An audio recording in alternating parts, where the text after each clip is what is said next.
యేసుక్రీస్తునందు మిక్కిలి ప్రియమైన సహోదరి సహోదరులారా, క్రైస్తవ ఆధ్యాత్మిక జీవితంలోని అతి ముఖ్యమైన ఒక ఘట్టము తపస్సు కాలము. 2025వ సంవత్సరంలోని తపస్సు కాలంలోనికి మనము ప్రవేశిస్తున్నాము. ఈ తపస్సు కాలములో యేసు ప్రభువు శ్రమలు, మరణము, పునరుత్థానాల గురించి మనం ధ్యానించుకుంటున్నాము. ఈ తపస్సు కాలములో మన జీవితాలను నూతనీకరించే ప్రయత్నం మనం చేయబోతున్నాము. ప్రేమైన సహోదరి సోదరులారా, దేవునితో మనకొక అనుబంధం ఉన్నది. ఈ అనుబంధం చాలా ముఖ్యమైనది. మనం ఎక్కడ ఉన్నాము, మనం ఏ విధంగా జీవిస్తున్నాము, మనం ఎక్కడికి వెళ్తున్నాము అని యేసు ప్రభువునకు ఖచ్చితంగా తెలుసు.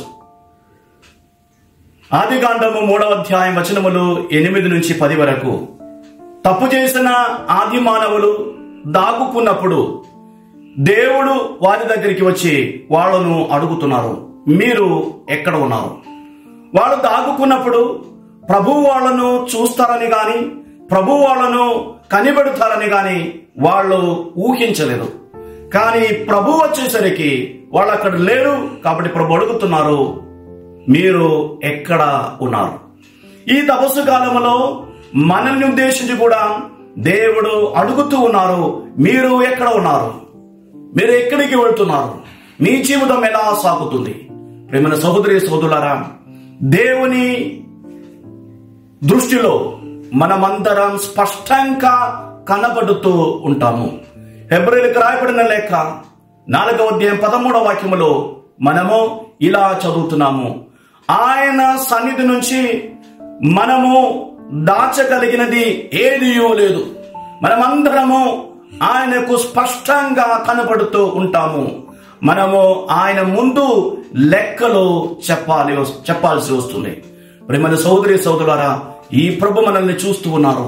కాబట్టి మన జీవితాలను గురించి మనం ఈ తపస్సు కాలంలో ఆలోచించాలి.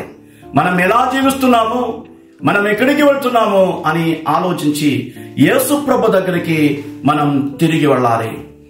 యెషయా గ్రంథము 1వ అధ్యాయం 18వ వాక్యములో ప్రభు ప్రేమపూర్వకంగా పిలుస్తున్నారు, మీరు రండి, మన వివాదమును మనం పరిష్కరించుకుంటాం, మీరు నా దగ్గరికి తిరిగి రండి, నా దగ్గరికి తిరిగి రండి అని పదే పదే మనల్ని పిలుస్తున్న తండ్రి అయినటువంటి దేవుడు మన దేవుడు. కాబట్టి ఆయన స్వరమును విని ఆయన దగ్గరికి మనం తిరిగి వెళ్ళాలి. ఈ తపస్సు కాలంలో ఈ యొక్క ఉద్దేశం కొరకు మనం ప్రార్థిద్దాం. ప్రభు దగ్గరికి మనం తిరిగి వెళ్తాం. యేసు ప్రభు మనల్ని అందరినీ ధారాళంగా దీవించునుగాక.